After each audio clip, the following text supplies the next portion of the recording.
Nós vamos falar a partir de agora um pouquinho sobre relações familiares, sobre conflitos, sobre mediações, enfim, com a psicóloga Camila Koustuski. É isso, Camila? É isso. É um segundo nome meio difícil, meio complicado, mas enfim. Camila, tu és formada em psicologia, especialista em direito de família, né? Isso. Mediação de conflitos, mestre e doutoranda em psicologia da saúde. Então, quer dizer, essas são apenas alguns dos teus títulos, né? Tu atua bastante nessa área. E aí eu te pergunto, hoje as relações familiares, de que maneira elas se apresentam? Muito diferente do que eram antes? Bom, então, as relações familiares hoje, elas estão baseadas muito na pluralidade das famílias, né? As configurações, de um modo inicial, elas eram pensadas no modelo de pai, mãe e filhos, e hoje vem se modificando muito. Então, nós vemos famílias com madrastas, padrastos, filhos que não são consanguíneos, né? Filhos adotivos. Então, a gente chama de famílias tentaculares, né? Porque elas têm vários tentáculos, né? Que caracterizam, digamos, na atualidade, que é bem diferente dos modelos que a gente pode ter visto em outros momentos, né? E qual a interferência disso? O que isso representa em termos de relações? As relações ficaram mais fáceis ou mais difíceis? Eu acho que não é nem por mais fácil e mais difícil, né? Mas se precisa pensar a família nessa pluralidade, né? Eu não posso querer trazer elementos que era de uma família tradicional, né? Para poder pensar a família na atualidade. Então, o objetivo é poder pensar assim, que é diferente, se é melhor, se é pior, se é mais fácil, difícil, não sabemos, mas a gente vai acompanhando conforme as mudanças, né, socioculturais, enfim, da sociedade, né? Então, nos exige um pouco que tanto profissionais da psicologia, do direito, serviço social, se adaptem a essa nova forma de ver as famílias, que a gente até chama no plural, né, famílias e não família, porque restringiria só um único modelo, né? Então... E que tipos de conflitos são mais comuns nessas famílias tentaculares? Olha, o que chega, né, e o que eu tenho de contato geralmente é mais questões por separação, né, que aí os pais não sabem como exercer a parentalidade, que seria o quê? A maternidade e a paternidade, né, nos dias de hoje, diante dessas separações, né, porque daí tem que decidir guarda de filhos, questão de alimentos, e isso pode refletir, inclusive, nas questões emocionais, né, dos filhos e também do ex-casal, que precisa se adaptar, ou também ter outra família além daquela, porque daí casa novamente, tem outros filhos. Então, eu acho que essa flexibilidade, né, que se precisa ter para conseguir conciliar esse novo modelo de família é bastante difícil, né, naturalmente. Acho que é o que mais gera conflitos.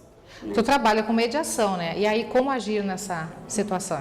Bom, então, a mediação, assim, é uma ferramenta, né, que é importante colocar que não é privativa do psicólogo, né? Ela pode ser desempenhada por outros profissionais, desde que eles tenham curso superior e uma capacitação, né, para fazer. Então, assim, ela é indicada para questões familiares porque envolve continuidade nas relações. O que seria isso? São pessoas que, após um conflito, vão precisar continuar se falando ou tendo um contato, tipo pai e filho, né, entre, sei lá, sogro, sogra, enfim, então vão precisar manter esse contato. Então, a mediação é indicada para esses casos, né. Só a gente precisa tomar cuidado, que eu acho que é importante, é quanto à questão, por exemplo, de violência, né. Em casos de violência tem que se tomar um cuidado, porque às vezes a gente está expondo a pessoa numa revitimização, ter que ficar em contato com o agressor, ou se é questões de abuso, enfim, várias questões de violência. Então, a gente precisa repensar se a mediação é indicada ou se vai direto para um processo judicial, né? Outro aspecto familiar, pais e filhos. A gente sabe que há algum tempo atrás era soberana a autoridade dos pais, né? Hoje em dia um pouco mudou isso, os filhos são mais incisivos às vezes mais rebeldes, muitos acham que sabem mais do que os pais, e aí como é que fica, até que ponto a autoridade dos pais se torna abalada em função deste novo perfil dos filhos? Eu acho que assim, muito se confunde hoje autoridade com autoritarismo, né? Porque o autoritarismo é aquela coisa mais impositiva, né? Que tu dizia alguma coisa e tu tinha que obedecer, né? E então agora a gente pensando na questão de autoridade, passa pela vertente mais do diálogo, né, de uma conversa com os filhos e também dos pais poderem se colocar como figuras geracionais, que a gente chama, que é o quê? Por mais que eu seja um pai e uma mãe jovem, eu tenho uma questão, eu sou mãe ou eu sou pai, então geracionalmente eu tenho uma diferença, né, na vida daqueles filhos, por mais que eu tenha 20 anos, eu tenho um filho. Claro.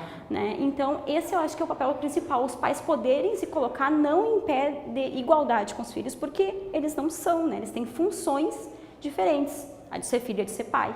Então, eu acho que é um pouco por aí que os pais às vezes se perdem, porque eles querem ser amigo dos filhos, eles querem ir pra balada com os filhos.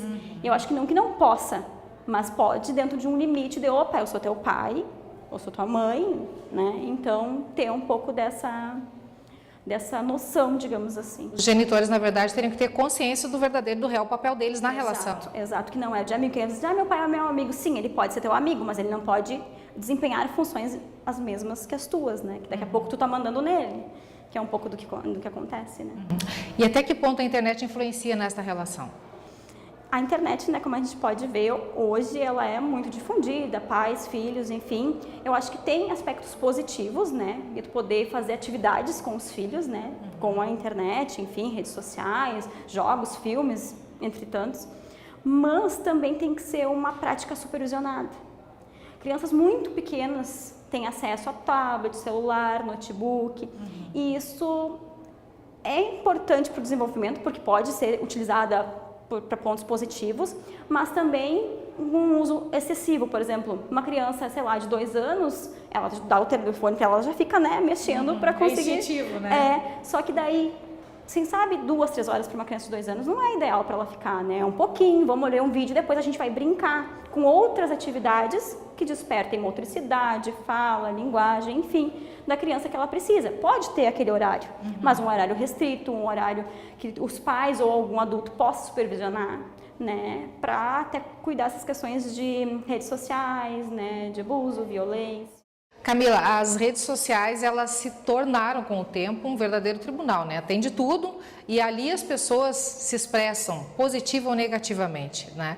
O comportamento nas redes sociais, a gente pode dizer que é algo que vem de berço também, a maneira como as pessoas se comportam nas redes sociais reflete um tanto quanto da sociedade que a gente vivencia no dia a dia? Acho que é uma pergunta assim, bem interessante, no sentido de que atualmente a gente comunica muito, mas é muito via rede, né? A comunicação, assim, como, né, nós estamos falando agora, é bem diferente da comunicação que se estabelece via internet, né? Porque a gente não tem o contato, a gente não vê as expressões das pessoas, por ali tudo pode ser manipulado, burlado, né? As fake news, digamos assim. Então, tudo passa pelo não visto, né? No sentido que às vezes tu não sabe a pessoa que está por trás da rede social. Posso dizer que eu sou o João, mas lá eu não sou o João. Sim. Né? Então, eu acho que é nesse sentido que a gente tem que tomar um cuidado, né? Principalmente com crianças, né? Porque nós, enquanto adultos, né, temos um papel, tanto quanto pais, mães, mas também quanto profissionais, de poder fazer uso das redes sociais como uma ferramenta positiva, no sentido supervisionar, poder utilizar os aspectos, digamos, bons assim da comunicação mesmo. No sentido de, por exemplo, um pai que não pode ver um filho, ele pode ter acesso à rede social para ter minimamente um laço com essa criança ou adolescente. Então, isso que eu acho que é um aspecto que eu chamo de positivo nessa relação. É uma forma de mediar essa relação do virtual com o mundo real. Real, com certeza. O que seria o ideal para que as pessoas não precisassem desse tipo de trabalho ou não precisassem desse tipo de coisa para que as pessoas vivessem com mais tranquilidade e que as relações se tornassem mais amenas, mais afetivas, enfim? Assim, o objetivo da mediação é que o mediador ele consiga fazer com que as pessoas modifiquem a forma de comunicar.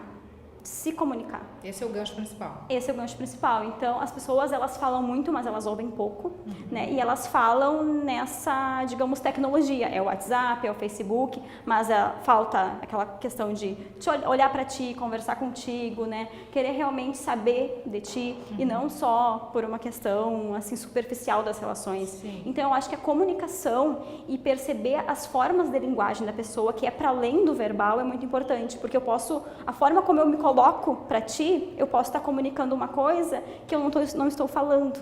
Então, de poder prestar atenção nisso, prestar atenção na comunicação e poder, em algum momento, conseguir se colocar no lugar do outro, né? Tu pensa de uma forma, eu penso diferente, então vamos ver como é que seria, né, eu pensando da tua forma, né? Então, mas é um treino, né? É um treino diário. Camila, esta superficialidade, entre aspas, das relações, pode-se dizer assim, elas são mais latentes hoje? As pessoas estão sofrendo mais hoje em função de tudo isso? Ou é uma impressão que passa? Acho que sim. Hoje, por questões de diferenças de como se dá a configuração das famílias, né? E até mesmo da tecnologia, né? Faz com que seja uma outra forma de se relacionar. Que não aquela que tu ia visitar as pessoas na casa dela, por exemplo, fazer uma visita. Agora não, tu liga, tu manda um WhatsApp, né? Então, eu acho que muito pelas mudanças socioculturais, assim, que as pessoas vão acompanhando o que a sociedade vai, né, o capitalismo, enfim, vai proporcionando. E as carências vão surgindo. Sim. Porque aquela coisa, né? Todo o excesso esconde uma falta, né? Então, o excesso de uma tecnologia, às vezes, faz com que as pessoas não parem para se olhar e nem para ver a outra pessoa, né? Prestar mais atenção no outro, essa é a dica. Essa é. Camila, obrigada por tua participação conosco no NTSU, tá bom? Obrigada.